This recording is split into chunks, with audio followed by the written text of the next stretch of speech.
Good evening, everybody. And if you're joining us, thank you so much for tuning in and hanging out, waiting for us to go live. You're listening to the Angel Rock on United Public Radio Network. If you're watching this show, you may be able to see it on Facebook.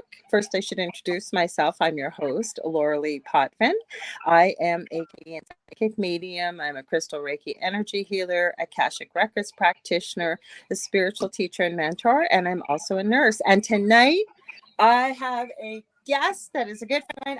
I've been trying forever. Thank God for spirit. We're going to talk about it, but let me introduce you to him. You've heard me mention about him. I don't say people's names without asking them, but I've mentioned him numerous times. I've wanted to be getting him on here. So his name is David Hanzel, and David is a spiritual medium and has been a psychic and channel since he was a child. In 2015, he had a near-death experience that left him in a 2-month coma. He came back from this with knowledge of the other side he had not known before.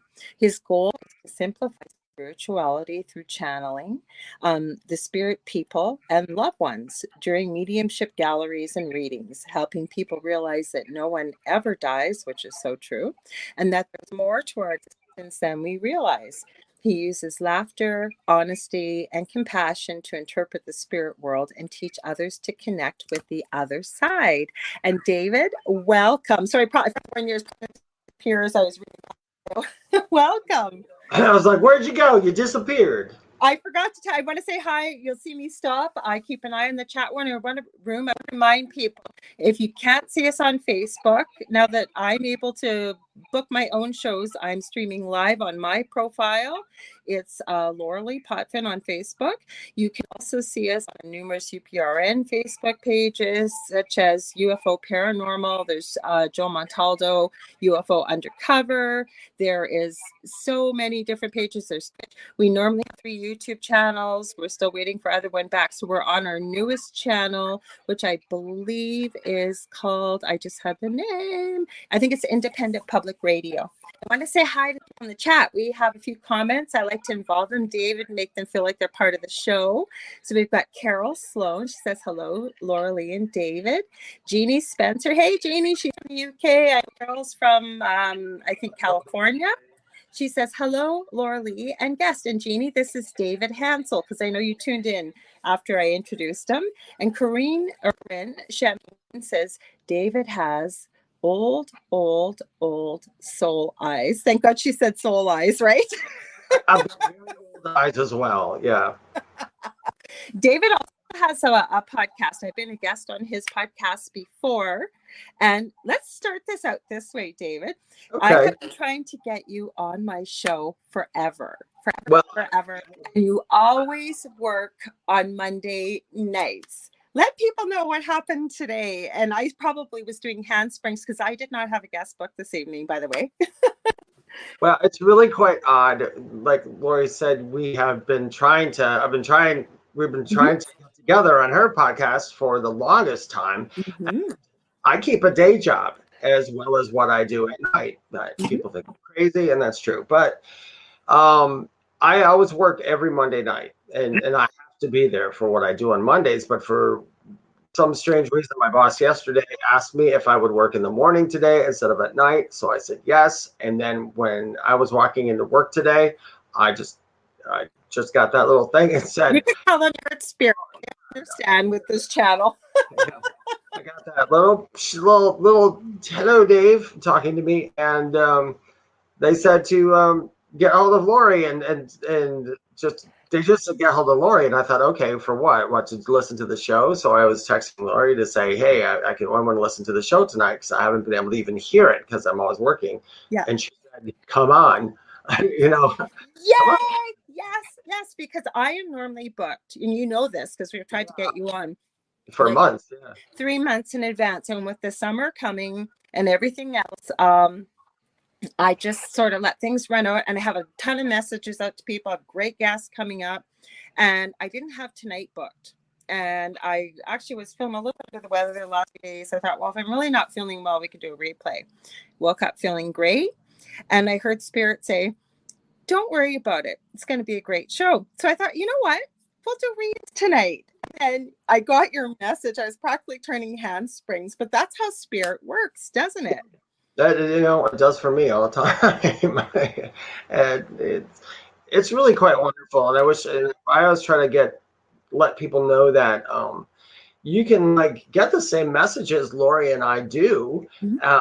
It's you got to train yourself to listen. You got to speak the symbolism. You've got to believe in them, and you've got to know that these people are there. And you'll start to hear them after a while. I mean, maybe not like we do, exactly, or like I do, or like Lori. Everybody does a little differently, but you can get the same messages, and if you pay attention, they're going to bring you to the things you need. And Well, that's plus if you listen, because a lot of people think, oh, that was just coincidence, or that was just imagination. there's no That's all such that thing as happened. coincidence. Yeah, there's no But such thing. I always tell people, the more you pay attention and you start to hear, and people think they're going to hear the voice of God or something. I will tell you, it's different for everybody. For myself, and the way I describe it is, it's when you're laying awake at night, you've got a problem, say, for example, and you're really trying to figure out something. And this is mostly for people that haven't heard their guides. And all of a sudden you get the solution. It comes out of nowhere. It's like this stroke of genius. You even think, like, where did that come from? You follow it and it works out perfectly. But it was in your voice. You're not hearing voices, but it's stated a little differently in my voice when I hear it. And I know right away now, because you get used to the feel of it with energy, if you will. You just know after a while. And a lot of people, I know for myself, I've been hearing this my whole life. I just never knew what it was until I started, realizing about my gifts as I got older. And I'll stop there for one sec. Janie Walker. Hey, Janie. She says, greetings from Central Louisiana. That's where we're broadcasting out of, even though I'm in Canada and David, you're in the US. I don't always give people's location unless they want to. But let's talk about you, because you have a fascinating story that you and I, first time David and I got on the phone, we talked for like 6 hours. I didn't realize how quick it had gone. So Didn't we talked about aliens? That was the one we talked about. everything, and all of that's not off the table on this channel, because I usually say this, but I was so excited to introduce you. Most of the people that have been to my channel know what it's about, and I always say thank you for being here and returning. But people who haven't been to my channel, I say I cover all aspects of the supernatural, whether that's UFOs, aliens, the paranormal, but it's always with a positive spin. Talk about things like spirit, accessing your gifts, the power of the mind, the power of positivity, with a little bit of, and I like to call it, truth seeking in there. So it's a big conglomerate. So most people here, they understand this. And if there's a term we use, they'll either ask, what is that, or what have you. But on to you, David, because you have a fascinating story. Oh, You were always clairaudient, but you had a near-death experience, right? yeah. I had, long story short, I've always been able to hear them and recognize the intuition since I was a child, and I thought that was just something that people did. I did hear a separate voice. Mm-hmm. Some people do, yeah. Mm-hmm. When I was younger, I did, and then they kind of took that away because it was freaking me out. And that's what happens, right? Yeah, and I started to hate it, and I didn't want anything to do with it. Long story short, they changed it after a while to his really strong thoughts, but the thoughts would talk in my voice sometimes, but it wasn't the way I talked. So that's how I knew it was them, and I started to recognize that. But yeah, I went through my life hearing that, knowing that. We'll talk about crazy stuff I've saw in my life. It was very quite odd, but I hated it. I hated all the oddness. I didn't get it. I didn't understand it. So I wanted to just be a normal person. Yeah. And no offense to normal people, but that's what I wanted to be. It's just, of course, we all do. Mm-hmm. Yeah.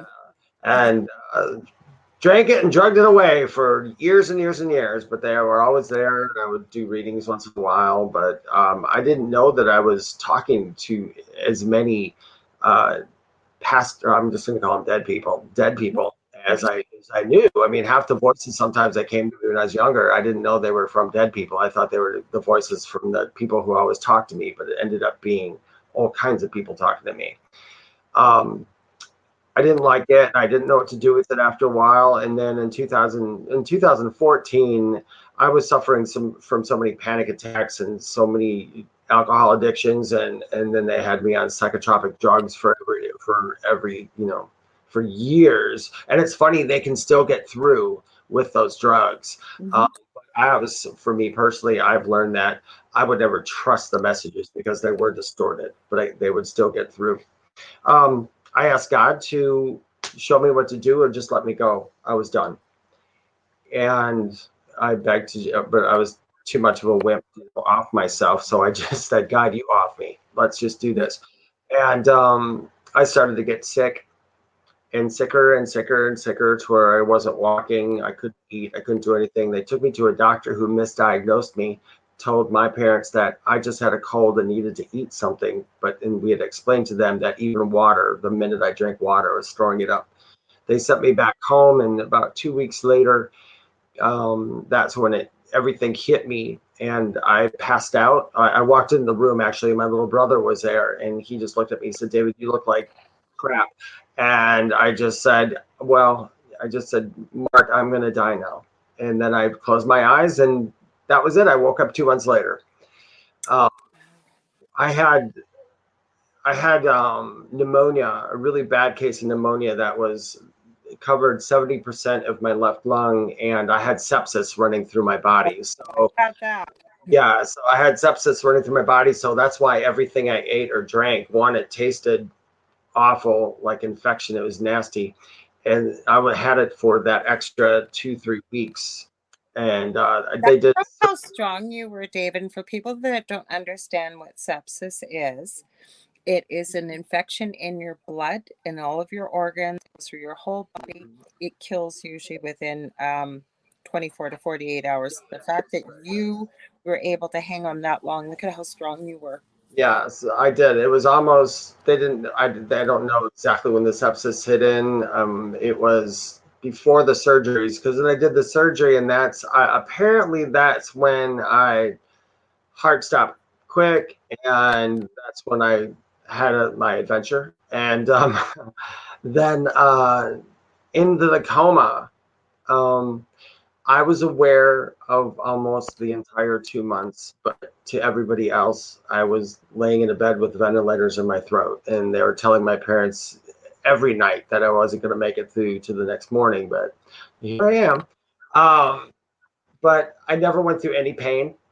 I don't remember any pain whatsoever, except for once I passed out. The pain before that was awful, and um, probably the worst thing coming out of the coma was, I read in my book everything that happened in the coma, what they took me through and what happened.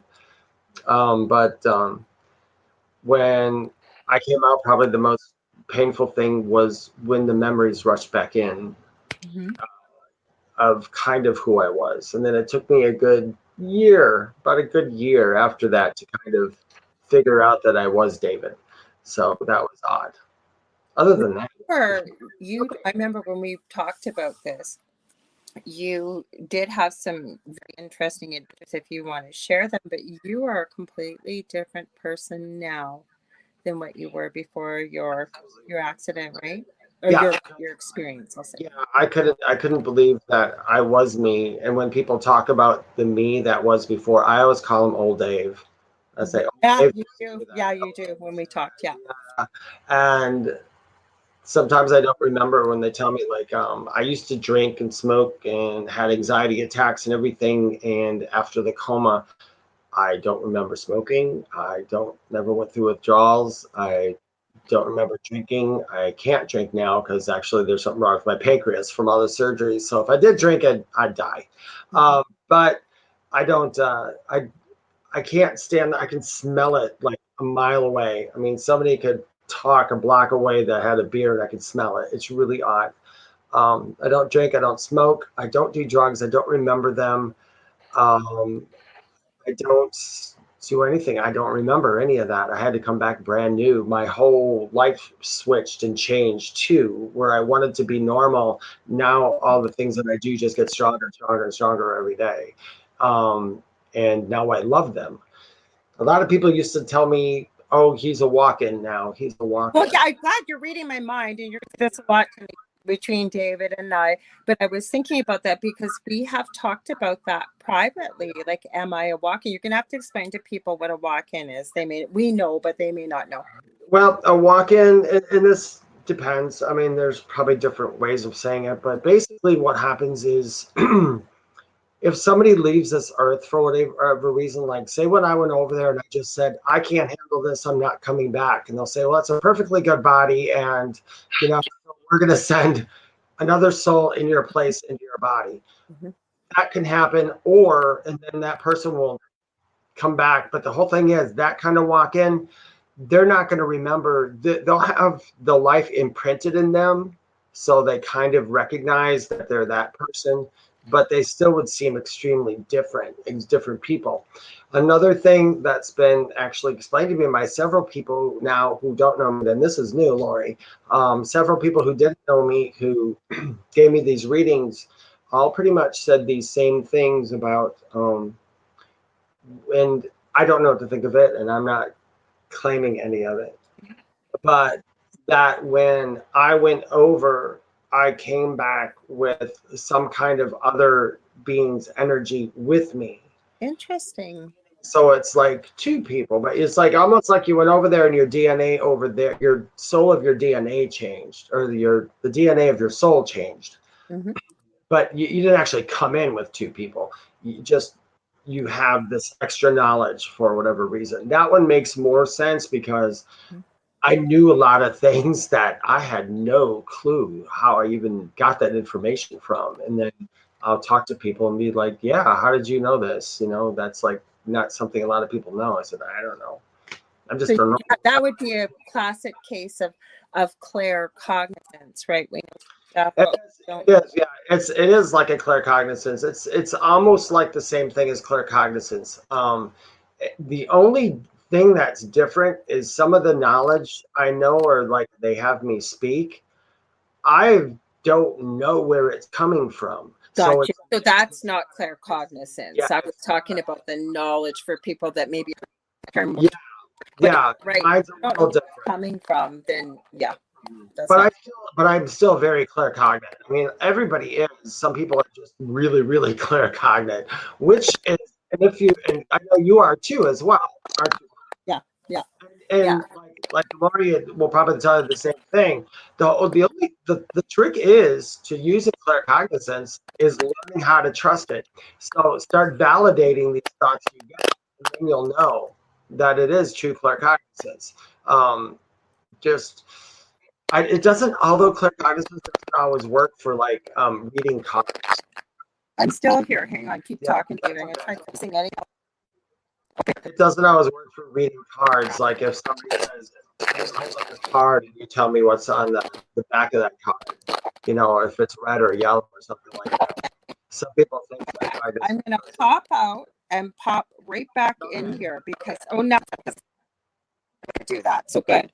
I'm going to read a few comments, or we have some questions for you. Carol, there's a few, so I'll share them. Yeah. Carol asks, who told you about waiting? And then the second part, and then I'll read Kate's comment because they're similar. She said, what do your friends and family say and think of you now? And then Kate Walker says, or at least it seems like it. He was in a near fatal auto accident involving drugs/alcohol, was in a coma, came out a different person, but much clearer. Didn't go back to drugs or alcohol ever after probably 20 years of struggling with addiction. Yeah, that happens. I always call it, some of these traumas we go through that might seem so bad to everybody else, you have to realize that it changed our lives. You come back different people. Everybody that I know who has had an NDE, their lives are completely different.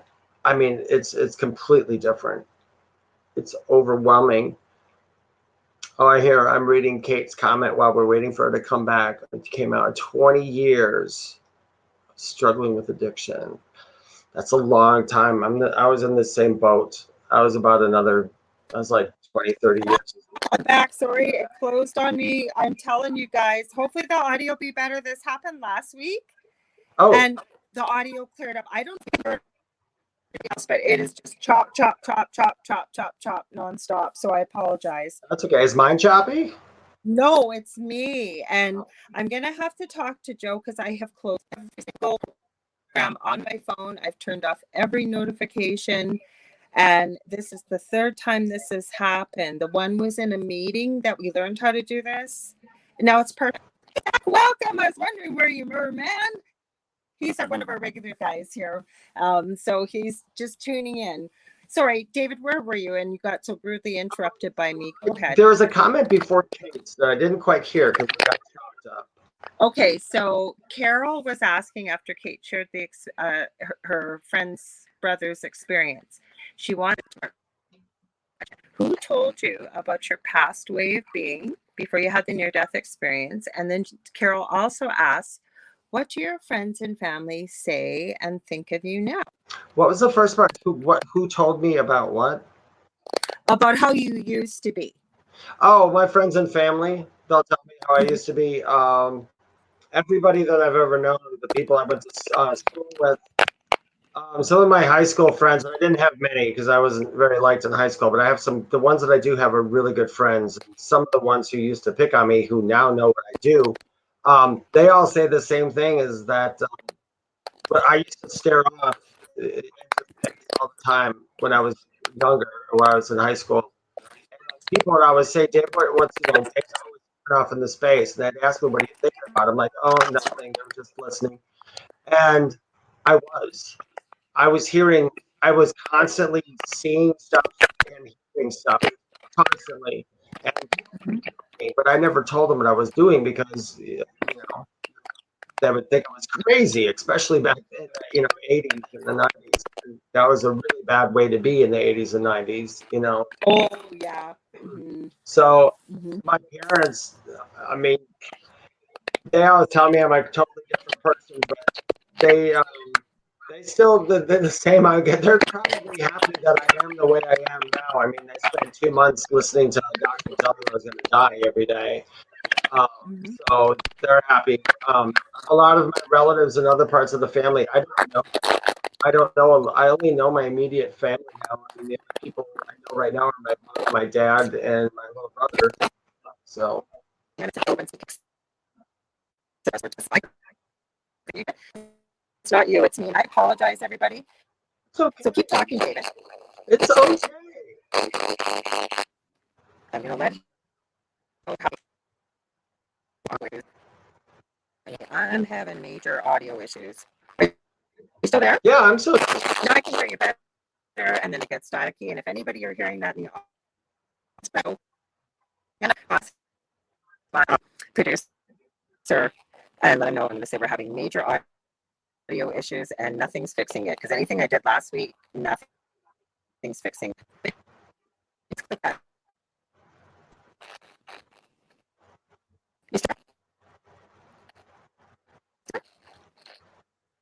There you go.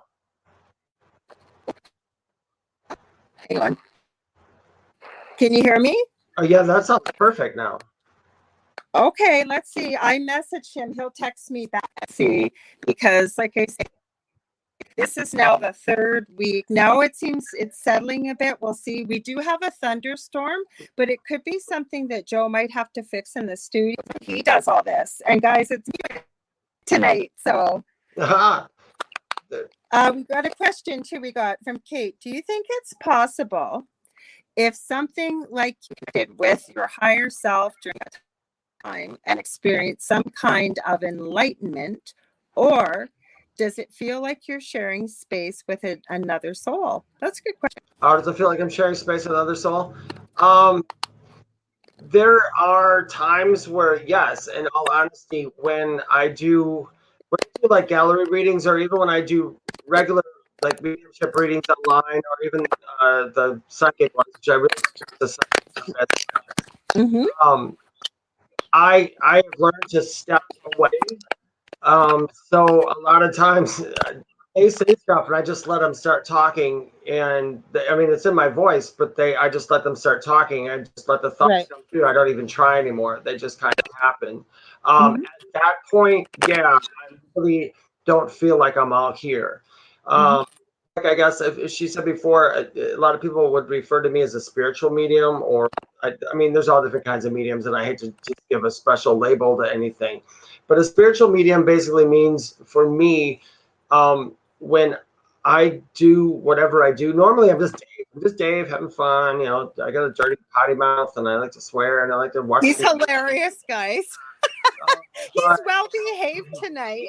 I am. I'm trying. I'm trying to be. Otherwise, you know, But Just yourself, David. Just because I, people know who you are. Mm. but I will when I do readings and stuff. I go to another space. I mean, the fun comes out and everything else, like I am. But when I start working, yeah, that's when it feels like I step aside and somebody joins me. Being a spiritual meeting, we connect to it. So I go into that right into that energy instead of just feeling it, instead of just seeing it and hearing it. I can actually feel it. So I feel the emotions, how I'm supposed to say them. I feel all that stuff. It's really quite odd, but it's fascinating. I mean, I love it. Otherwise, I wouldn't be doing it.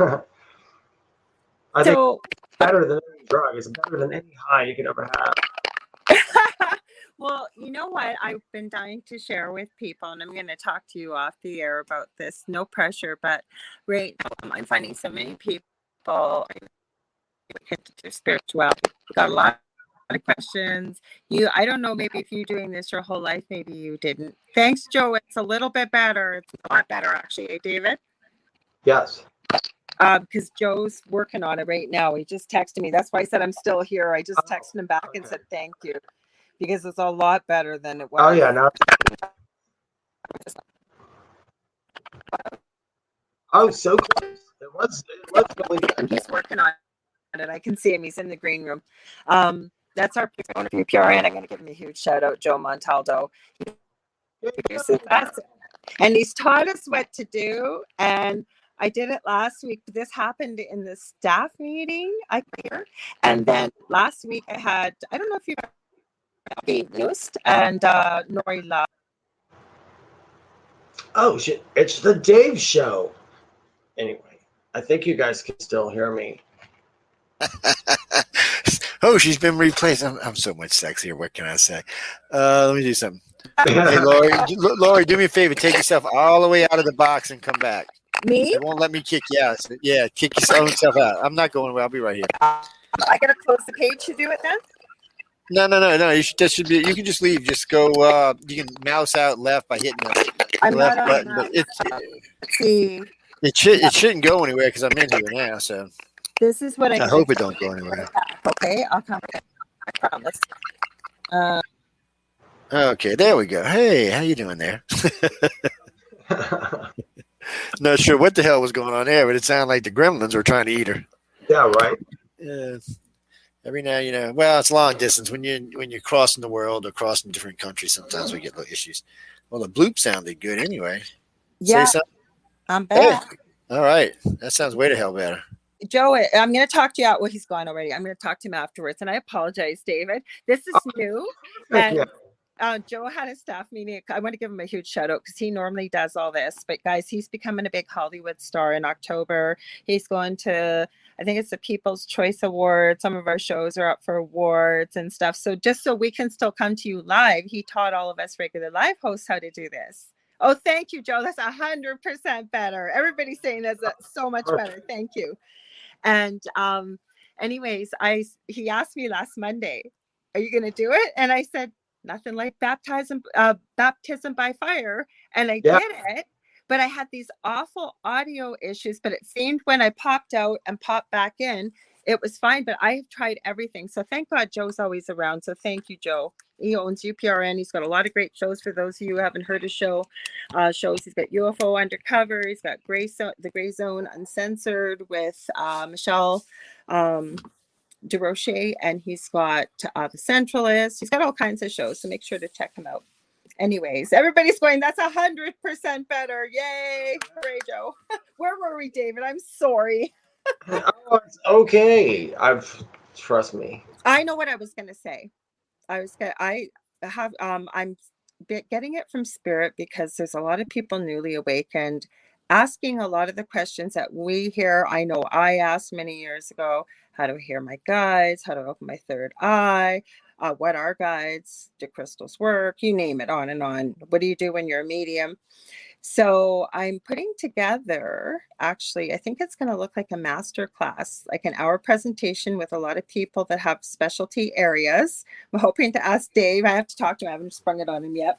But the one thing I want to share with you, and this is one thing I talk to people about, I don't tell them your name, but I am blown away. As guys, I have a German Shepherd that's right next door here, next to me, Emmy.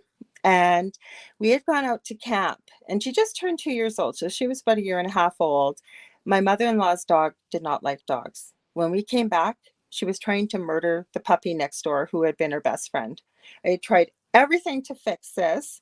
David and I were talking, and because he was right on the money, everything he picked up, he suggested how to fix it. Guys, it was fixed literally in 30 seconds because of David.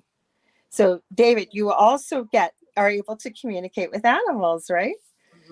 Yeah, I communicate with the dead ones a lot easier, Yes. but the live ones too. So for that, if I can explain that kind of communication that I got for two living dogs in another country, that was interpreted to me. So what would happen, if you want to know the mechanics of, I guess, how that works, is I I just sit here for a moment and I try to tune into that dog's energy. Mm-hmm. And as I'm trying to do that, I don't know actually if I'm ever in that energy, but I do know when I get close to it, because a spirit comes up to me and starts giving me all the information from the dog and interpreting to me. And it's really funny how it works, but they Mm-hmm. interpret it in thoughts. And I can tell when I got the dog, because the dog will send me pictures, but the guys will send me voice. Mm-hmm. So it sounds confusing, but it's really not. It's so rapid fire. I was never trained how to do it. It just happened. Mm-hmm. It just started happening. I mean, I didn't know it was really happening until I actually. And this is a funny story. If you want to hear a funny story about communicating with. Absolutely. That's what we're all about here. Mm-hmm. So a friend of mine called me up. No friend of mine. And she said, I have a friend of mine on the phone. I think that's what happened. We were on the same phone call or something. She said, they have a lizard that was sick or something like that. Yep. Something about a lizard. They said, could you see what you get on it? And I sat there for a minute with my intention to talk to this lizard. And right after that intention, I try to validate stuff. I'm a big validator because I'm the most skeptical medium you'll ever meet in your life.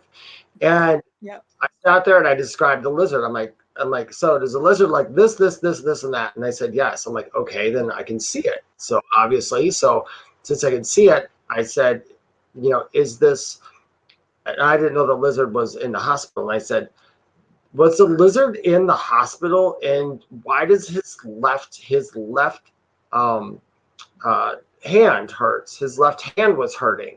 And they're like, oh my gosh, he was at the vet because he got dehydrated or something, and they put a little needle into his left. She said it was into his little left hand to give him the stuff. But he was telling me this through pictures of this. And then he told me, I asked him like why I was there. I'm like, I'm going to start asking questions because they were concerned about him. And I said, is there something wrong with, I was trying to send him pictures. Is there something wrong with where you are? He was afraid.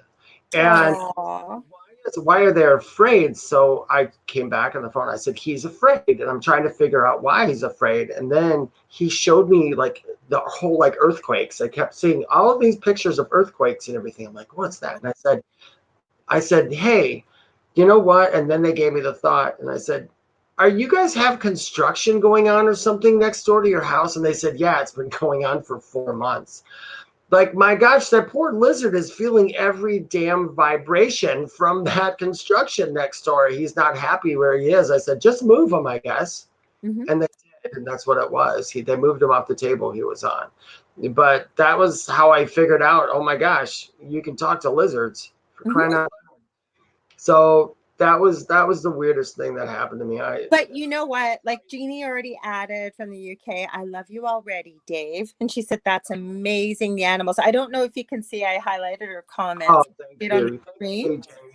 But honestly, and I knew David was very gifted, and we didn't plan this. I think what happened, I was outside and Emmy started barking. And I said, yeah, this has been going on with the neighbor's dog next door. And all you said was, would you mind if I have a chat with her? And I said, please do. First thing David says, and I remember, oh my, Emmy's quite chatty. And I said, look at her mother. Yeah, she was a chatty dog, and then people ask, how can an animal be chatty? Yeah. Listen, here's a little pointer for anybody watching. You want to talk to an animal. Mm-hmm. This is how I think you should begin. If you have a dog or a cat at home, catch their eyes. Mm-hmm. Just catch their eyes and get that gaze into their eyes. Mm-hmm. And then when you're doing that, after you can do that a while and that animal stares at you, turn your brain off and just turn off your left side of your brain, that thinking side. Just turn it off. And turn on the right side and start paying attention to each and every picture and thought you get. You're going to notice that some of those thoughts are going to be really odd. That's because you're reading their thoughts. That's how animals communicate with us. They read our thoughts. Animals are so connected. When your dog runs up to you, he knows exactly how you're feeling. He knows exactly your next move. He knows, everything. And that's because they see the pictures too. When you come home and you're thinking about a bad day, they can pick that up. So I think maybe they can see those pictures as well as the pictures. What's so mind blowing? Okay, first of all, for people that go, well, that how do you just turn your brain off? Imagination works very well with working with spirit or working with these gifts. Believe work in the right side. Yeah. When you said that, I could literally picture myself looking at my brain, if you will, and picking a light switch. Okay, we're going to turn the left side off. We're going to flick the right side on. But the interesting thing is, yes, Emmy looks at me, but you know who does? My cat. Constantly. Oh, yeah. And then he gives you the blink, like they say that's I love you. He does it all the time. I'm going to do that with him because you know what? He's telling me stuff. I know he is. Slow blink back to your cats. Trust me. They know exactly. You know what I was going to add to this? Sorry, I got off track here for a second. There's a woman by the name of Temple Grandin who is a great spokesperson for people with autism. She's got severe autism, but she's been very, very successful. She was born in the early 50s when it was almost unheard of. And the doctor told her mother to institutionalize her, and her mother wouldn't do it. She was a teacher. And there's a movie about her made with Claire Danes playing her. And she's actually got a PhD in animal studies. She does not agree with it. There's a reason why I'm getting into all this. She doesn't agree with it, but she has created 3/4 of the world's humane slaughter designs for slaughterhouses so that the animals are not afraid and not feeling the stress, because she could pick this up. But what she explains, and it's so helpful for parents with children with autism, including myself. I have a 23-year-old son with severe autism. She explains that autistic people think in pictures, like that are especially severely autistic.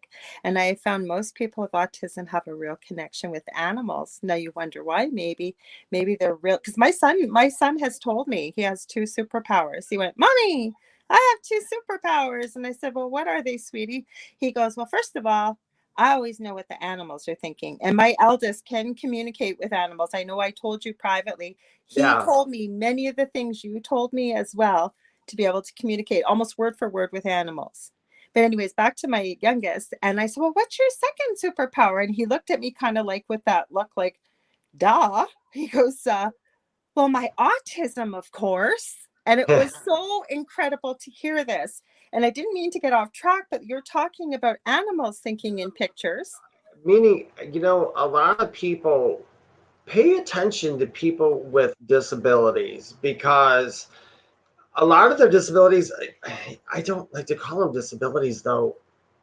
Mm-hmm. I mean, if we can actually tap into what they're tapping into, oh my gosh, we'd all be amazing psychics and mediums, because these kids and adults who you think, oh, poor them, oh, goodness gracious. Somebody had told me a long, long time ago, we saw this little girl in a wheelchair. She couldn't move or couldn't really do anything. And another little girl next to her, I'll never forget, looked at me, and the way, I guess she caught the way I was looking at her, like I was like, oh my gosh, that poor thing. And the girl said to me, she goes, she talks to God. Oh, David, you almost made me like Yeah. break into tears, and I don't cry easily. Well, it was true. I did the same thing. I'm like, oh, and that was a message for me too. This was back in the days where I was like, they would just send me anything. And I had a thought about this stuff, saw that little girl, and another girl walked up to me, and I was like, she is absolutely correct. They do. I know they do. And they do it a whole hell of a lot easier than we do. So I think we should pay attention. We should pay attention to those. They're very, very special. We have somebody in the chat, Kate Walker, and thank you for sharing this, Kate. She says, my son and I are autistic. That is definitely true for us. My communication opened up a lot with age, but as a child, I was basically selectively mute, except with animals. Mm-hmm. My son was nonverbal till he was probably about 6.5, and still to this day, we have to be discussing something that's of interest. And if somebody walks in the room, he's got an eidetic memory like I do. I'm not under the spectrum, but I do have like a photographic memory. And he'll walk in sounding like a little computer, but he's just memorized something, and he'll be repeating it. But know he wants to communicate. Like, you have to pick up as moms their signs. Like when we'd be out and people would think it would be adorable, and he'd say, I love you, Mom. I love you, Mom. And you'd know that meant, Mom, I'm getting really anxious. I'm not going to be able to cope much longer. We need to go. Or what he always will do, and he might ask you a few times, is, do you have any pets? What's your pets' names? But he wants to communicate, but he's not really sure, right? And I think that is so beautiful that you said that, David. Thank you for sharing that. No, I think it's very true. They possess a lot of gifts that a lot of us just wish we had. So they took on a lot by coming here and taking that on. So exactly, you're reading my mind again. I was just saying that because there's a bit of a pause, so I apologize if I accidentally almost talk over you. Okay. But he it's been told by so many that he chose to, and I believe my son was born. I know there's a genetic component, but I believe he was born like he was diagnosed at 11 months, which is almost unheard of. So it was a blessing in disguise. I'm a strong believer in anything that we are born with. Mm-hmm. We did choose before we came here. We said, hey, we're going to do this because, and and I know on the other side, they're trying to talk people out of it going, yeah, you don't want to do that. And they're like, yes, they do try. Because, but people don't understand, and this is weird, but sometimes, not all the time, but for the most part, the more horrific and strange and weird your life is, the more you expand when you go back over. I mean, that's what we came here to do. Some people just take on this big stuff. And sometimes it's a lot, and, they can be traumatized to it when they first go over, but they took it on and they did it.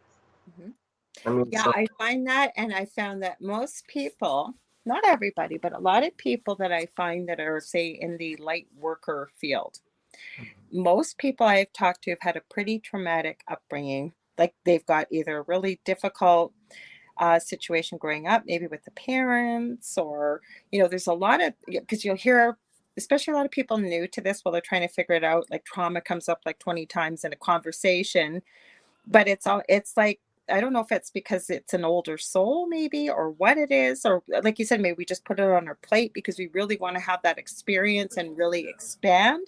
But I usually don't meet somebody in this field that says, yeah, some I have, but the majority have not said, geez, I had a Brady Bunch growing up, family growing up, and I sailed through school and I've been uber successful my whole life. But then again, why would you ever look into the light worker field? Probably you'd be in another, I don't know. What's your thoughts? No, I'm the same. Yeah. You know what? 98% of the strange and unusual people I know, which I would call psychics, mediums, Yeah. Anybody who uses their gifts, they had some major trauma before this happened. And I tell people, you can't buy this. So, I mean, you can't just go. I've seen people, they'll take a course to be a medium, and they'll take like a 3-week course. The next thing you know, they got a website and they're charging $400 an hour. And I'm like, wait, you can't buy this. It takes it does take a lot of years of going through a lot of crap and learning situations. Everything, I always tell people, everything you've ever done in this life up until this moment, and especially if you're going into this field, it's training. It goes in a file in your head. When spirits talk to me, sometimes like the loved ones that I talk to, when they go through my mind, I can almost actually feel it. Like, so they'll go through my mind. If I can't hear them for some reason, or I can't see them, they'll I had a ghost one time, or not a ghost, sorry, a loved one of somebody. One time kept showing me the same pictures of the same type of male body until finally it landed on Barney Fife.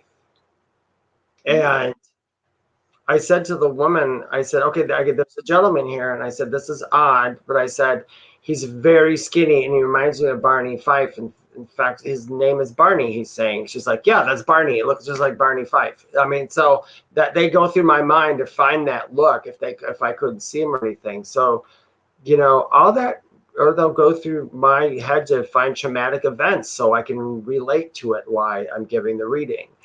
So they can find the emotion in me, so they can make me project it. So when they just talk to me, it doesn't sound like a robot. They're very emotional. So yeah, people should enjoy the trauma. If you've had trauma and everything, there's a reason behind it. And at the end of every life is a happy ending. So don't worry about it. We're going to talk about that, but I want to agree with you because I know for yourself and I, we still haven't found out what the plant is that they suggested to you. You were asking them to show you a picture or something. Remember, for the chronic pain with my back. And I didn't tell David this, by the way, and he always asks permission. He just doesn't go into people's energy. And I was very open to it. And they've told him there's some kind of plant that will help, but we haven't been able to find out what it is. You haven't found it yet? I know it's out there. And maybe during this, because I don't, but people don't realize, probably the bummer part of how I do it or what I do is it's wished away out of my head, like when I'm done. So it's got to be brought back. You have to. For example, and you know this about me, David, I've probably shared it to other people. Mediumship is one of my newer gifts to me. Like, for me, connecting with spirit, it's like hanging with my best friend all day. Like, I can just ask him something, hear it, it's no problem. But the biggest shock for me with mediumship was, and how I found out, I'm going to share it very quickly. I happened to be out shopping for Christmas, and I used to work in the NICU. And I had a single mom give birth to 27-week-old twins, a boy and a girl. The little boy was very ill. Whenever we had a premature baby, we always prayed for girls because boys are always so much sicker. And he had a brain bleed. So a huge, like almost like a stroke, if you will.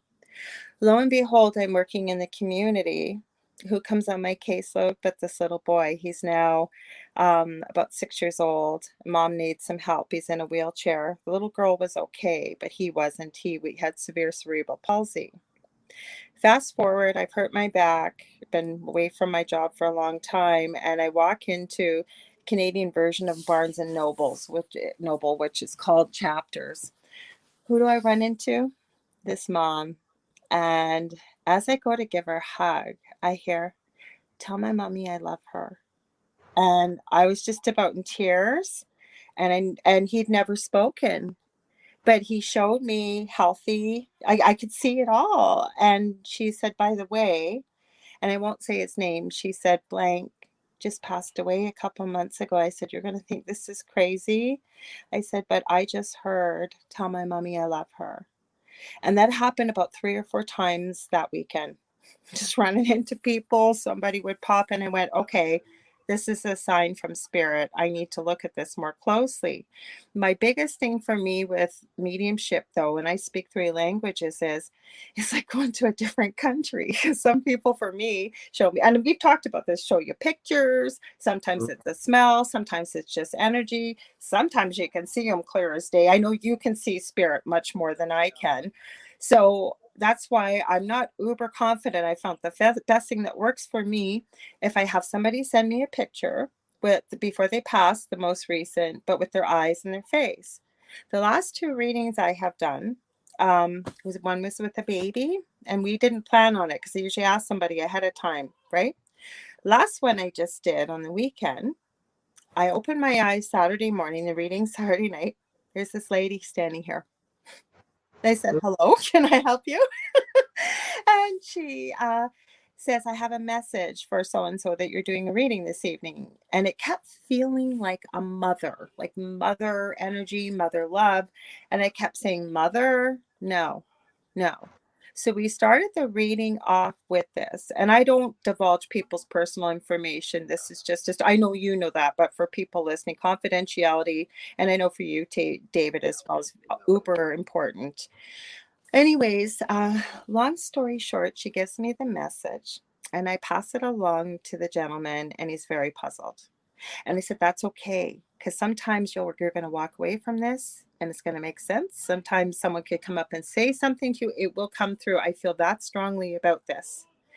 Sure enough, as we get talking and we get talking, it all connects to the message she sent to me. It all just blew wide open. So this is how beautiful spirit is. It had to do with health and the heart. Yeah. Something odd that it happened 7 years later. That was probably the chance of that ever happening would be like 99.99999%. It would never happen, and it did. And I also have a book I use quite heavily called The Secret Language of Your Body. So it all connected. My whole point is, David, I didn't mean to talk that much. No, that's okay. What comes through for you, but maybe we should back up because I want to talk more about your gifts.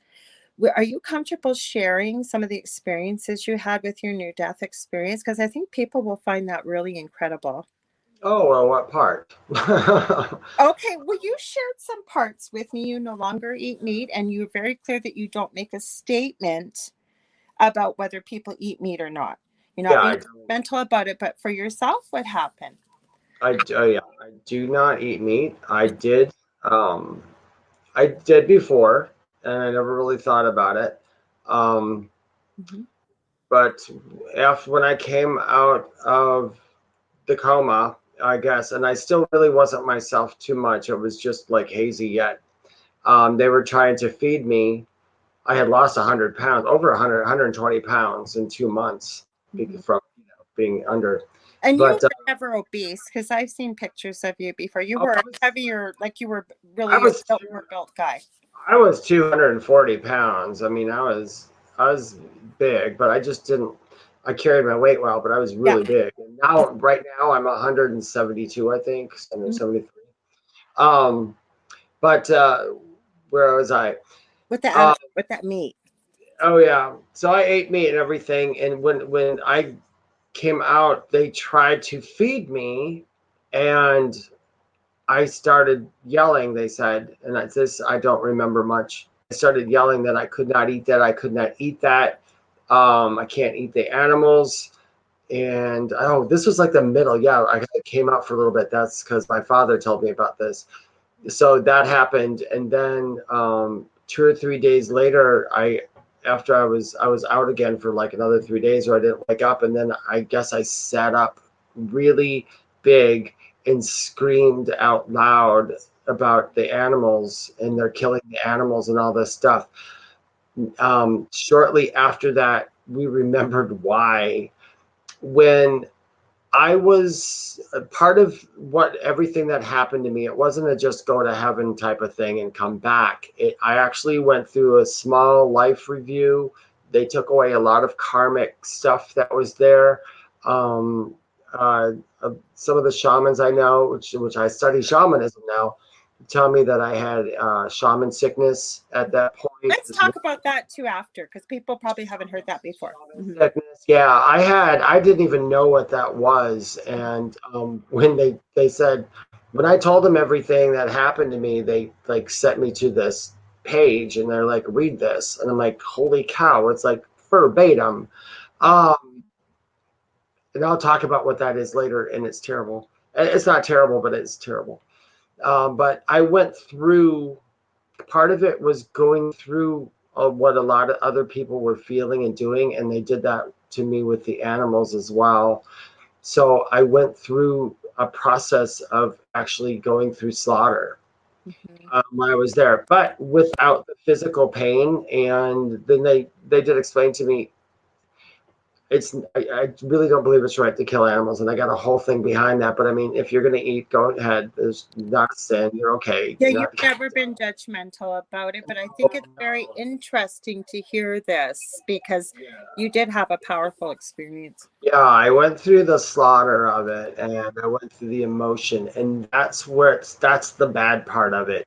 It doesn't even really matter to the animal. The animal kind of knows what's going to happen before it gets here, but they should not be treated like that. And that's why they go through this over and over, so people will wake up and stop treating them like crap before they just dispose of them willy-nilly. No prayers, no nothing, no thank you for doing this for us, nothing. So what I went through basically was the emotion of it as I was going through the slaughter, and it was terrifying. And it's not like ours. It's not like a fear we have, because when we have a fear, we watch a scary movie and a guy chasing kids with a knife and, oh, they're screaming. It's a different kind of fear. It's the worst energy that I've ever felt. I'm like, this is off. Really? Who would want to put this on anybody? So when I had woke up, I have not eaten meat since, and I never will. I just don't. Well, you said to me, it's just better for me. You know what you said to me, David, after you shared that was that if anybody experienced that themselves, nobody would ever eat another animal. Absolutely true. If anybody went through, if anybody felt what I felt when that happened, they would never, ever eat an animal again, unless, it was for survival or something. I know animals eat other animals because I asked the animals about that too. They're well aware of their place on the food chain when they get here. But as far as for slaughter goes, I mean, even if you look back like hundreds and thousands of years ago, people took care of their animals. Their animals were like gods and goddesses to them. And they ate them. Usually the ones who weren't going to make it through winter, those are the ones that were slaughtered. And they were slaughtered very humanely, and they were thanked over and over and over. Not all of them. This isn't everything, but I mean, a lot of that was the practice. You said thanks, and I still tell people you don't have to say a prayer like they did that, but I think it's always good to say something over your food, because another thing I learned, which some people believe, some people don't, but I'm a believer in it, the energy of that animal is still in that food you are eating. So you're literally eating negative energy, and people always go, well, why don't I feel so good after I ate that burger? Or why didn't I feel so good after I ate that chicken? Or, oh, I ate too much ham and this and that. Now I don't feel good. I'm like, it's not just that you put something fried and greasy into your body, but you're also could be absorbing the energy of what that animal went through. And the best thing, the way to do is you can transmute energy. Most of us know this. Energy can be transmuted. So if you say a prayer of thanks, or just say, hey, thanks for going through what you did so I could have this burger with my friends and all that, and appreciate it. Just say it in your head quickly. That will transmute any energy that's there. That animal's energy will eventually get to that animal, and they will heal. So if you're going to eat it, that's fine. But that's why I don't eat it, because of that episode. It's never going to happen again. An interesting perspective, that other people might not have look at. And I love that you've about these things privately, and even then, you're not judgmental. But I think it's an interesting perspective to hear. And like I said, you're here, but if you had a reading with David, you'll realize how dead on he is, and he's very humble. We do have a question for you. There's Kate says, that's how things come to me when we're talking about mediumship. It's not like it's a conversation. It's almost like connecting to someone's thoughts or memories or sensing what they sense, etc. Sometimes I hear phrases or I see an image like a photo or a quick flash, or I will have a thought that reminds me of something they are trying to communicate. I think that's what it came. She said, I don't see clear spirits regularly. I haven't done any mediumship training, though I would like to. Oh, that's good. To make you feel better, it's almost like when people talk about clairaudience, and some people will tell you, "Oh, I hear him perfectly in my ear all the time," and I have to call bull on that, because if you heard that all day long, that would really drive you crazy. And I agree. I agree. I do hear them. Keep talking. I'm going to pop out and pop right back in because it's doing it again. Keep talking, David, please. So I do hear it audibly sometimes, but the audibility is more for me. And for the most part, like with my clairaudience, the thought or the voice will first come into my head. It's first the voice, and I will hear their voice. So it's not my voice. I hear another voice, and the thoughts in a different voice, which is really quite odd to hear. But then after a while, when we get real connection, I don't even hear their voice anymore. They just kind of put the thought right through me. So I just know exactly what to say. So I don't even have to think about it. So that's how a lot of times I hear. Now, when I see them, I've seen them as plain as day. But then but that's very rare to see them plain as day. It's very rare. But like when I do readings and people go, how do you know what they look like and all that? Well, what happens for me is that first I'll start to see specks of the face, and I don't close my eyes for it. You can just see it, and then they will come in my third eye, your clairvoyance. It'll be so strong, like it's almost projected right in front of me. Like I know that they're like sitting right here. And then some happen, like when I do gallery readings, sometimes there'll be like an outline when somebody's sitting there. You can see like an outline of a male or a female, and that's how I know that's the next spirit usually in line. Or else they'll just, the really funny thing is almost like they turn my head. It's almost like, look over here, straight ahead, that one, that one, that one. And they'll put my gaze or something on somebody until I realize, oh, that's who they want me to go to. And so that's it for seeing them. We have a question, but I want to put a comment. We have two questions, actually. I'll read the first one because it's a quick yes or no. Zachman wants to know, is that why halal or free-range chicken tastes better to me? Yes. Because I will consume eggs. Sometimes I'm not vegan. I will consume eggs. I only consume eggs that were right off the farm or something. And they do. And I don't know why people don't eat them. They are better. Free range chicken either. Now, if you're going to eat meat and all that stuff, that would be the way to go. These chickens have a life. Now, most of those chickens don't even like to go outside the barn. Chickens really aren't that intelligent, but they are a life, and they do have sentience. They do have feelings. So the fact that they get to run around and do their chicken life and experience something before they go, that's awesome. I have seen some pretty smart chickens that some people have. There's a channel I watched. I don't know if Spirit put it in my path or what, and it's called something donkey and I'm a survivor, and it's a rescue, but it's a husband and wife in Texas, and he is just, oh my God, you'd be laughing yourself crazy at Lester and his wife Jamie. Jamie is in love with the feather animals. She calls them the littles. And Lester, he used to be a teacher, and he's got anxiety and stuff. Like, he's about our age, but he is just so funny. Oh my God, David. He calls them all the babies.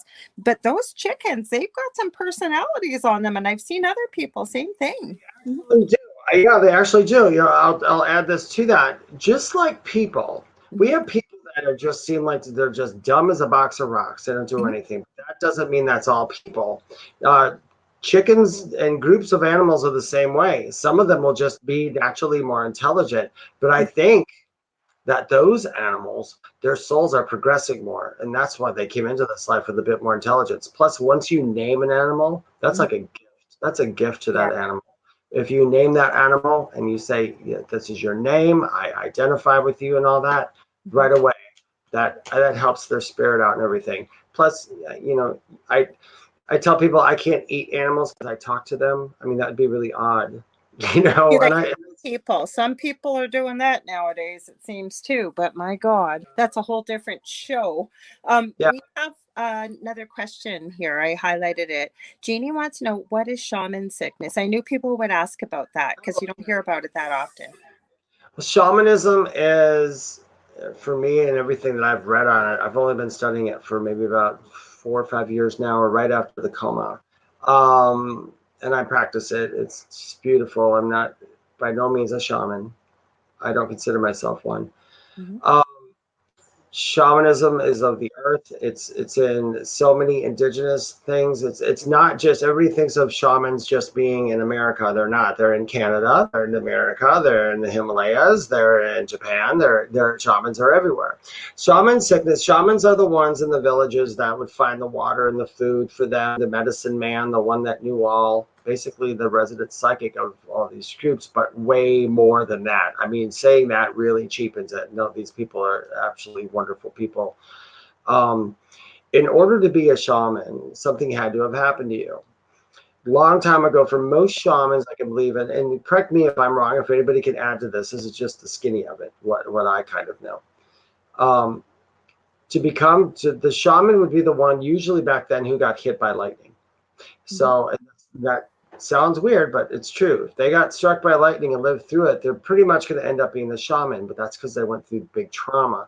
Well, it started going on from there, and now shamans are made by trauma, extreme trauma that they go through. Then they go through shaman sickness.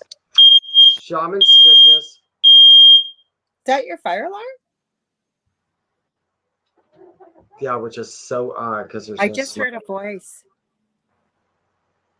Maybe because I'm talking about shamanism. No, it was a female voice. I don't know. Did anybody else hear it in the chat? Yeah, it was a female voice right after that. There it is again. No, that's Kitty. That's Yeah, that's Kitty. Kitty. That's Kitty there. There was a female voice. I swear to God, too. I get EVPs on my show, though, especially when Seraphine and I used to do shows together. We get them all the time. So we might have somebody coming through. The one thing I want to add about the shaman sickness that came right across my path, and I did not expect this, and I agree with you about the trauma.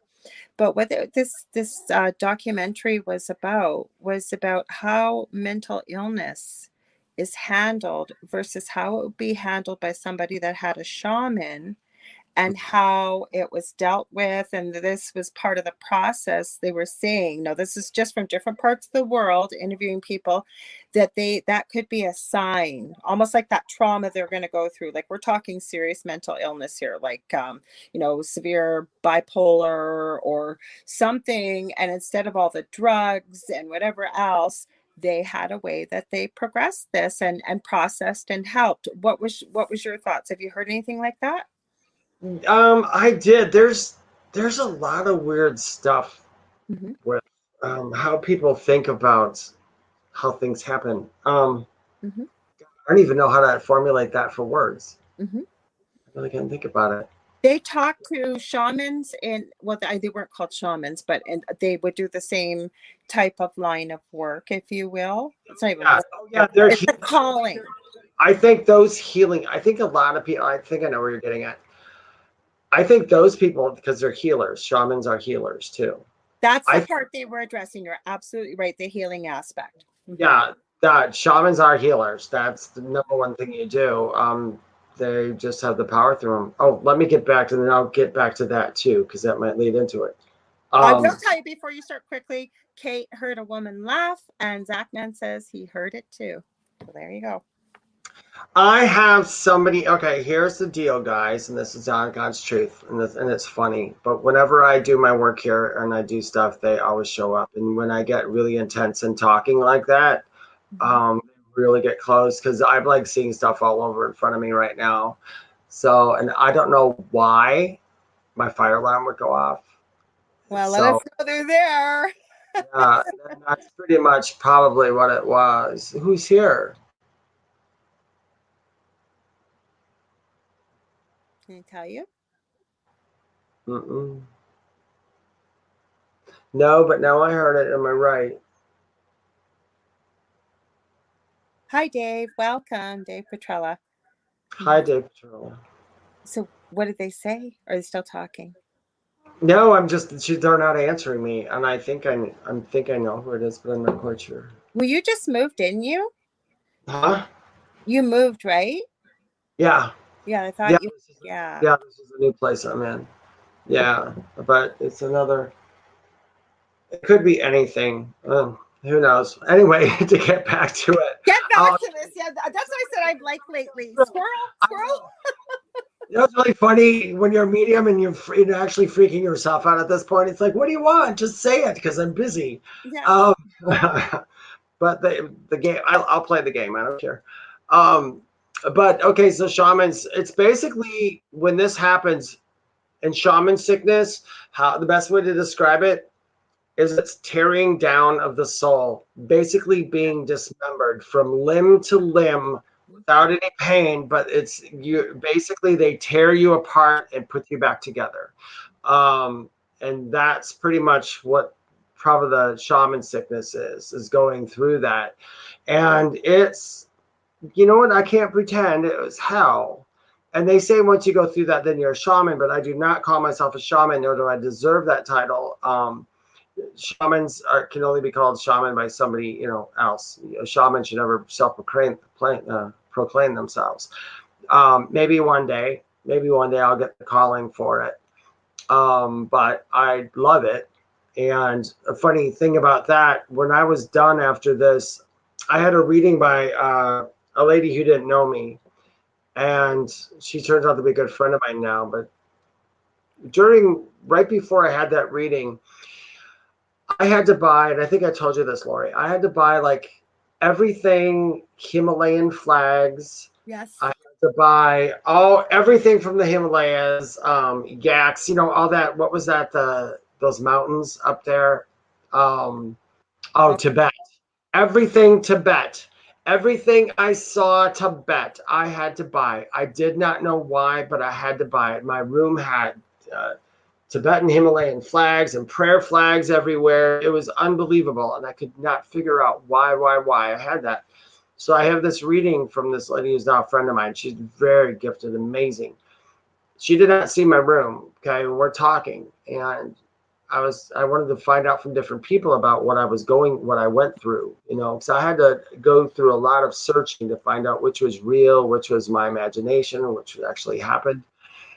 And the first thing she said to me was, "You went through shaman sickness," and I was like, "Okay." And at that point, I knew. And she goes, "Because you're a shaman," and I said, "No, I'm not a shaman." She goes, "No, you are."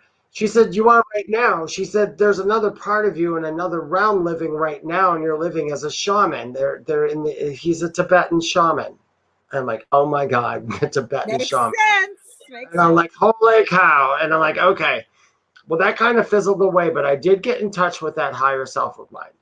So, and like I said, that's what changed my mind. I said, maybe one day as I get older, maybe I will go into that more when they call me to it. And I did take some classes and I do read a lot of books on it. And I love Sandra Ingerman. If any of you ever heard of Sandra Ingerman, amazing. Yeah. Yeah, so I've been studying it for years now, but I practice some of it. It's just being of the earth, and like I talk to the directions, and I know like everything is consciousness and all this fun stuff, all this beautiful stuff.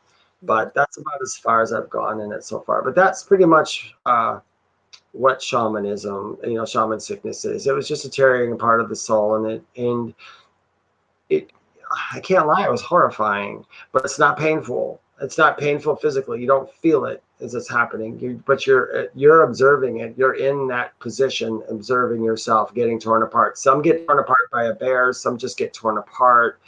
I was torn apart in a machine and then dumped into the trash. Like that. Mm-hmm. Yeah, it was awful. and I watched it just screaming, what are you doing? Why is this happening? And just seeing visions of everything. Some of it was probably past lives, everything bad or terrible that I've ever done. And even bad, terrible things that I thought that I did in this life that were bad and awful. And it was came to these guys telling me later on, they're like, no, what you did is nothing. That's nothing. Why are you ashamed of that? They're like, that's because the world told you that was shameful. I'm like, oh my God, you mean I didn't do anything bad? They're like, no, and so they said there's people who do terrible things and you didn't do that. So they took all that karma away. It was Oh, pretty that's cool. good. So that was the cool thing that happened from that. Now we Yeah. have a question that I asked you. Oh, Carol says, David, you are looking good. But Jeannie Spencer, and I asked you this just before the show because I knew we were talking about this because I'm writing 3 books.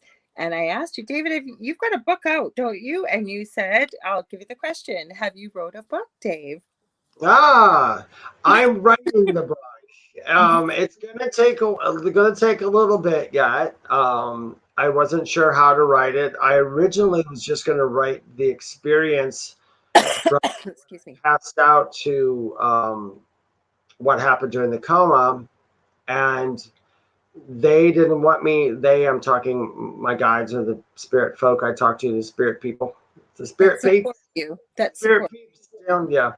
Um, they're like, no, you need to tell everybody how this happens because so they had me start literally from kindergarten, they had me going through school. But the thing is, in the book, how it's being written, it's not just an autobiography. A lot of the things that have happened to me, I'm writing in it that are terrible, scary things sometimes. I don't think a child should read the book, some of the stuff I went through. But a lot of other people have gone through this and they want to hear, sometimes there is a big reason why. Mm-hmm. And they want me to go all the way through the life up to why this happened and why I had weird stuff happen to me all my life. I mean, I've had some really doozies, and Lori knows about some of them. I mean, outside of just talking to spirits and all that, I mean, I've seen other things too. And like in real life. So, and I was wondering. Anything you want to share? Anything so people kind of have an idea, like you've seen it. Like if you don't want to, that's okay too. I'm No, not putting that's okay. There's a couple. Well, like in the book, I don't. So a lot of this will be like it's in parts of the book. When I was a child, they were so strongly in our house for me growing up. When they first started to come around, I mean, you could literally hear them in the house. My family could hear them in the house. They would, as soon as they'd go downstairs and they'd put me up in my room, the attic doors would open and close. They would creak. We've had electric sockets would shoot out sparks at night. They would do all this, and this is what I went through growing up. And we'd move, and they would follow us.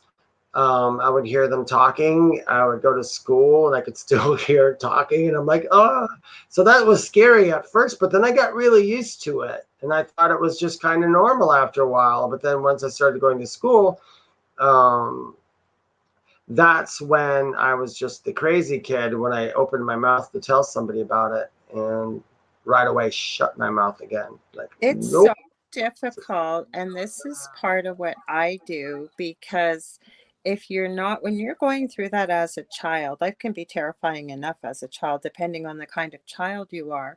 But when you come in with somebody like yourself, very young, I had things off and on. I didn't have it my whole life like you did.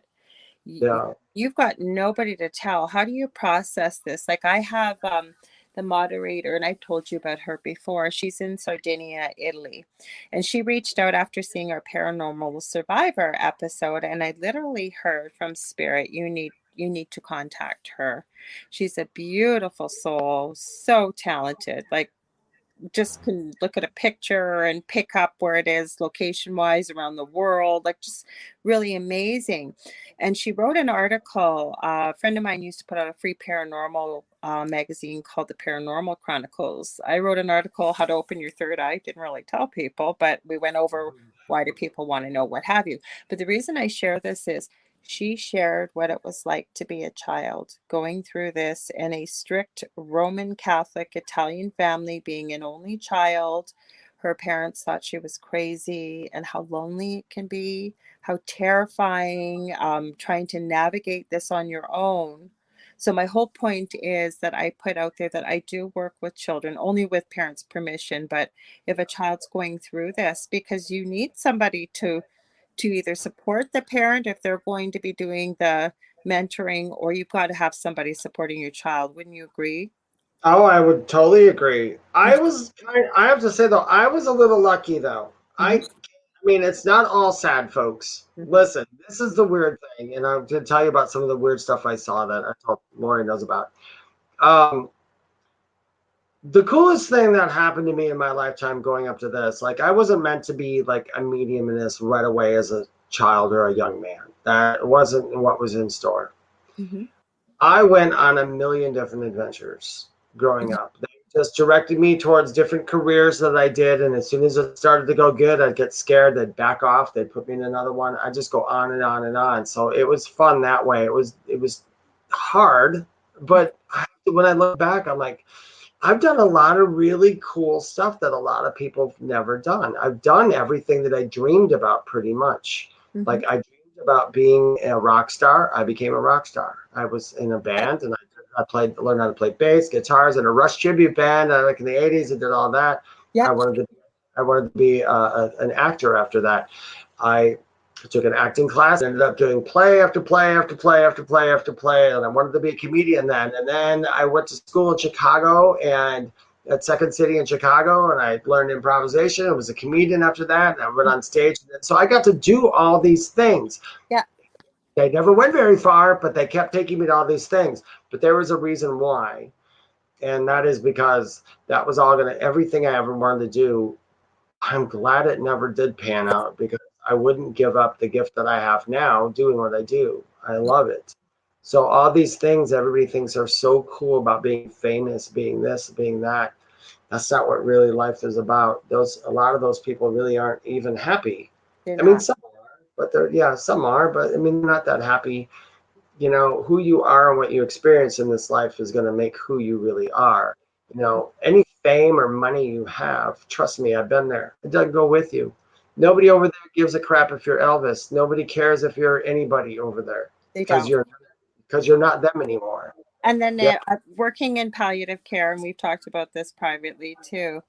Mhm. That's the biggest realization for people usually when they go through the different stages that everybody goes through. It should be called the 5 stages of loss, I think, not just death and dying. Because if you lose a job or a relationship or whatever, as a human being, you don't follow a progression, but you usually go through these 5 stages. And the ones that I always found, and the majority of people would say, I focused on all the wrong things. I was going to be happy once I made my first million. I was going to be happy once I did this. I was going to be happy once I lost that last 20 pounds or whatever it was. And then, you just listen to people and support them as a nurse. What are you going to say? But most people would say, I wish I had told the people around me more how much I love them. I wish I had taken the time with my child to look at Mhm. that little inchworm crawling on the ground or whatever. And they'd always say, because this doesn't matter. None of it does. I'm not going to be taking it with me. It was more important about the moments that I wish I had an eternity still to spend with the people I love versus worrying about material things that it's just stuff. Oh, I know. Absolutely. It's like when people in relationships, oh, when I get into a relationship, I'm going to be really happy because I'll be really happy in this relationship. I'm like, why don't you just be happy now? You Because need to be to have a healthy relationship. You've got to be happy with yourself. Nobody else can make you happy. people will say, I'm going to lose 20 pounds and I'll be happy. Why are we happy now? What does 20 pounds got to do with it? Who gives a crap what people think? Mhm. It really doesn't matter at this point. More of you to love. We've got questions here. They want to know what your star sign is or astrology sign, because Jeannie says I'm an Aquarius and Dave Petrella says I'm an astrologer. So they want to know what your astrological sign is. 10:45. I'll tell you the whole thing if you want to know. Sure. 10:44, born at 10:44 in the morning, 4/14, 1966. I'm Mhm. an Aries. Okay. There you go. So I'm not, I'm kind of an Aries. Wait, what was my somebody just, I am terrible with astrology, which So is am I. so, It's not my thing. I wish it was. I would love to learn it, but it's just never soaked in. and this is a weird thing about, Excuse me. we can go on this for a minute. One of the things I saw, because I know Lori's going to talk about this too. One of the things I saw when I was very young, my father picked me up. I was in the South, and in my book, I call him the old man of the South, the man of the South. Um, my father picked me up, and he was carrying me to my bedroom from the family room, and everybody else was in bed. It was just me and my dad, and so my dad was walking this way, and I was, had my hands around his shoulders, looking over his back. Yeah. Down at the end of the hall, standing there, is a being, I not remember a ghost. you telling me this. Yep. Yeah. Not a ghost, not a spirit, an actual being standing there, plain as day, and I just watched him. And Okay. I and he was, and this is before I knew anything about any kind of aliens. And some people freak out on this. Oh, then I got to tell you, this is funny too. Okay. That person standing there looked like a reptile, kind of. He Okay. was wearing red. He's wearing, it almost looked like a I don't know what they're called, like no sleeves. It's just wrapped around the waist a little bit. I forget what those are called. I'm not sure. It's like a shirt. It's some kind of shirt. He had a weapon strapped to him, and he had his hand on the weapon. Mm-hmm. But that's not for anything. It's just how he's standing. And all I can remember was just hearing in my head or feeling in my head, yes, I'm here. I'm here. And I was like, okay. Who are you? And I didn't think about it, and I didn't see him again for years and years and years. Dave Although said tunic. Was it a tunic he was wearing? tunic, thank you. Okay. Yeah, like a tunic. Thank you. Gosh, thank you. Somebody's trying to do. You Oh, did he said him for years and years and years. years and years. He said I don't look 55. What's my age? A lot of vodka in a coma. He's a That, year, not even a year. You're a little bit under. You're about 8 months younger than I am. I just turned 56. Mm-hmm. yeah, yeah. I just, I don't know. I don't know what happened. I I get really along with don't. I think Aries. it's from My being dad. happy. I think it's from being happy all the time. I really do. I want you to tell this story. I was just going to say quickly. I get along so well with you too. Never mind that I just adore you. But you're an Aries. My dad was an Aries. I'm a Leo, and I always have gotten along very well with Aries. Yeah, Leos and Arrows always. Yep. But I seen this guy, but I hadn't really seen him since. I forget where we were going with the story. So that was an alien, and I've seen them a lot. And it wasn't until throughout my life, I was always loved the stars. I always stared at them. I have such a connection with those guys over there, and I talk to them now. I have been for a while, and I don't know if I can say this. I do a certain group that I do things on the phone where we initiate contact and talk to them. Some of you guys know what I'm talking Okay, about. I'm going to stop you right there. Joe Montalto, who was on here helping this, he is one of the founders of ICAR, which is the International Center for Alien Research. Like, we talk about all this kind of stuff on this network, so go for it. And I did a prediction, and I hate predictions. I'm not that psychic. I'm going to do a prediction about, Not either. and all that crap. But I was on a prediction thing, and somebody asked me a prediction. And last year I had said that this year I said, oh, they're finally going to show the pictures of the space guys because they're here. I said, so we're going to see the ships or something pretty soon. And then they did. They showed those ships, and they showed up on that. I knew they were here already. They've been here forever. I don't know what people are so freaked out about. Stupid people. Yeah. Not to call everybody stupid, but anyway, they still contact. And I had another prediction, and I said by Christmas of this year, I think we're going to get a lot more contact, and I think contact with the ones that don't look like us. And by 2022, yes, I do believe they're going to make themselves totally known. I think that's why religion is getting really destroyed down. I think people inherently on the insides are freaking out about things because things are, hey, listen, if everybody agreed and everybody saw these beings and everybody this and that, things will have to change. There's a lot of truth going to come out. It'll be like, we've been watching you guys. We know what's happening. All that was crap. You know, I don't know. There's so many conspiracies and it's fun. All I know is I do take it very lightly, and the reason is because I've really always been aware that they were here. Even as a child, I'm like, of course we're not the only people. How stupid. I just always knew that, and I've always had that connection. I've always saw them. They've never taken you though, have they, Dave? Because I have a missing time story. I have a lot of missing time, but I don't. Nobody's showing me anything. I don't know what happened either. I blinked and I lost an hour and a half, and I ended up about 40 miles away in the opposite direction. I've told you that story, and I have no idea what happened. Joseph said, well, if I ever make it to New Orleans, he's gonna, if with my permission, he'll regress me and tell me what happened, because he does that kind of stuff.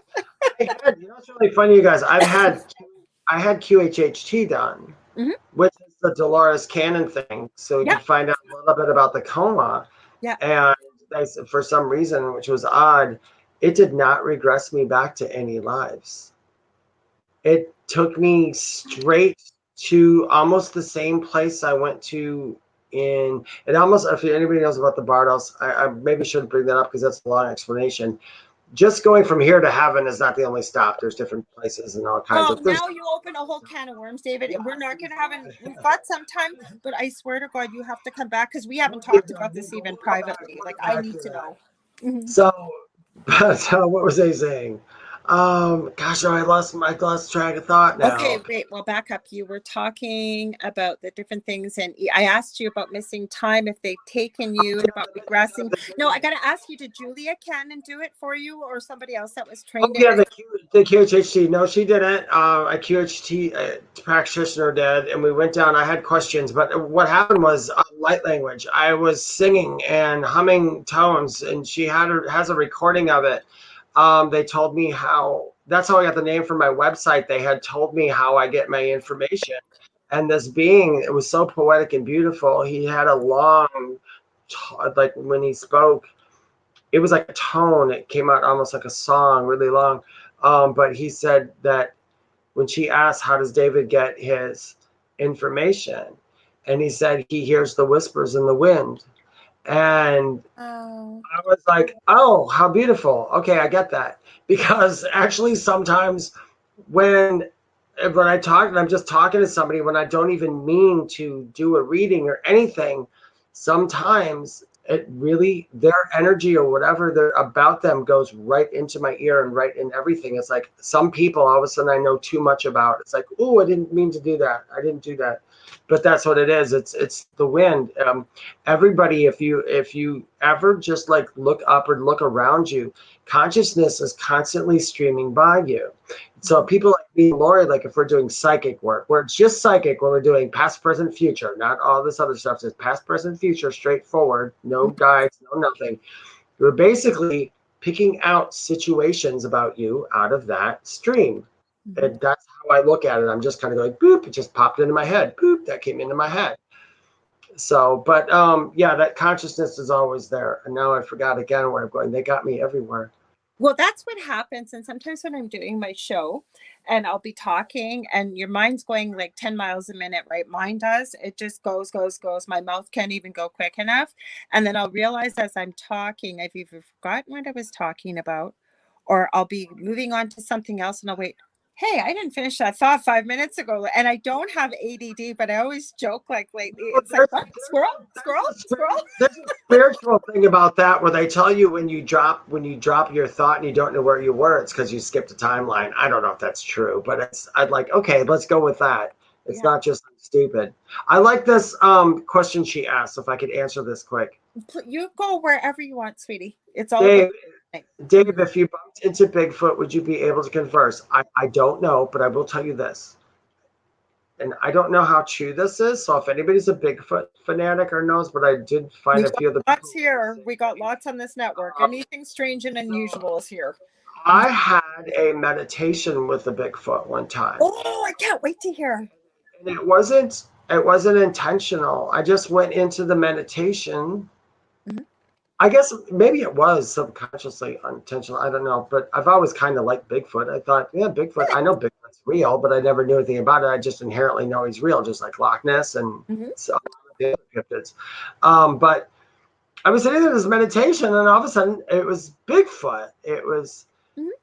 the energy of, and it was beautiful, and it was intelligent, Mhm. and it was, and it, the simplicity of the mind was so beautiful, but it wasn't like simple, like stupid. I'm just talking, they cut to the point, cut to the chase. But anyway, they're talking to me. And I remember asking, why are people not finding you then? I Mhm. said, why is this? It's like, we see you and others and that. A couple things came through. One, some people have saw talpa. And what a talpa is, Gotcha. Yeah. Mhm. a thought form. When so many people think Yeah. about this thought form so hard, that thought form actually becomes real, which makes sense because what you see in front of you right now, you're thinking about it, and that's why it's here, Mhm. because you're focusing, and that's how you're being alive on this earth. Your focus is that amazingly strong. Right. So a talpa can happen. Right. Um, the other one was they are interdimensional, which I, is my strongest belief. I've had more than one meditation, and each and every one say the same thing. We're interdimensional, we're interdimensional, we're interdimensional, which means they can pop in and out. They do love living here, and they used to live here way, way, way, way, way, way long time ago, way longer than scientists could even figure out.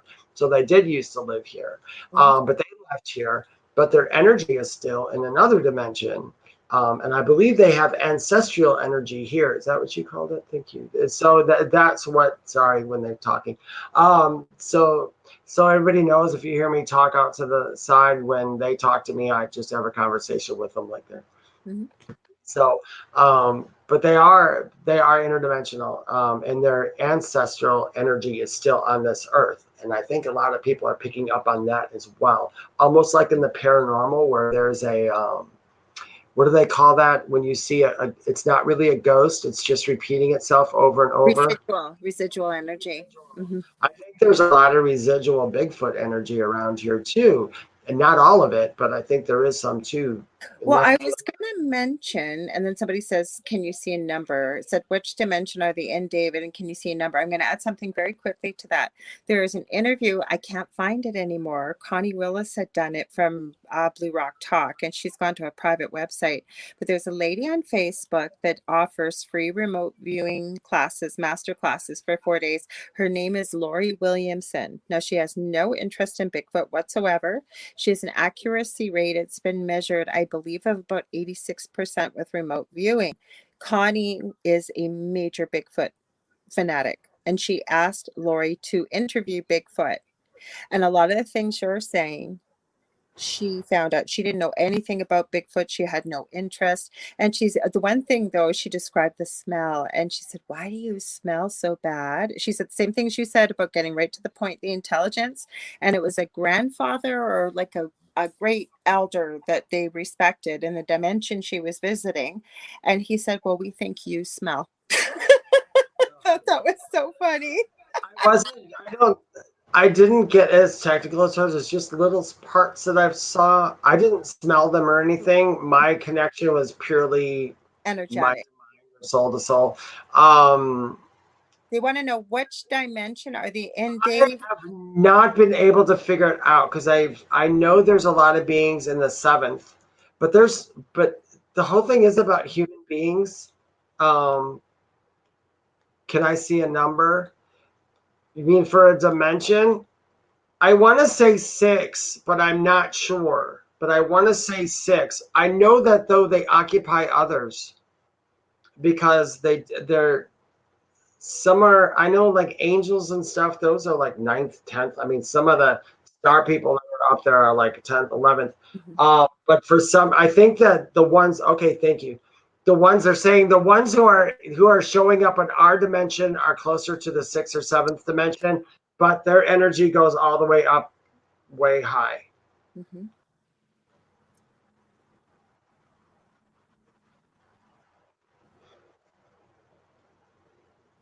They don't always occupy space with like we have interdimensional beings who are actually in a physical existence, but Mhm. they have a different kind of physical body. So some of the star people, let's say, who come here to visit here, or aliens, as you will, they're having almost a physical existence, but their bodies are less dense than ours is. So that's what they were saying about the Bigfoot's bodies. are less dense. It gets less denser. I can't figure out how they're giving it to me. What about the negative experiences that some people seem to have with Bigfoot? Not all of them, but I have definitely heard documented cases of negative experiences. There's a guy from Canada that gets letters too. Apparently some have gotten a body, but the government shows up. Seems to be a lot of native people. Now they could be lying, but he seems to have a lot of letters, people sharing. Yeah, it's, you know what, it's hard to say. Listen, there's something that I've had to come to grips with. And that is this: perception and truth aren't always what we think it is. And it's What, individual. what one person thinks is absolutely true because they see it in front of them, to somebody else they see it different. If we hold up an apple right now in front of all of us watching, we're all going to see that apple differently. So it's hard to say that if somebody wants to create a negative experience with something, which is my thing on demons, like people who see demons in every haunted house they go into, it's just because that's the experience they're attracting. So they're automatically going to see that, whether they exist or not. That's what we're creators. I mean, you're part of God. You're a creator. So you create whatever is in front of you. Mm-hmm. So I think some people could be creating a negative experience with Bigfoot. Gotcha. I don't think that every Bigfoot or Bigfoot is actually that though. I really don't. Although, like human beings, I mean, we have some great human beings, but we have some jerks too. I So wanted to ask you about Dogman, and we have so many questions, but Dave, we got like 3 minutes left. Oh. And a lot of people, will you please come back? You know what I'm going to do?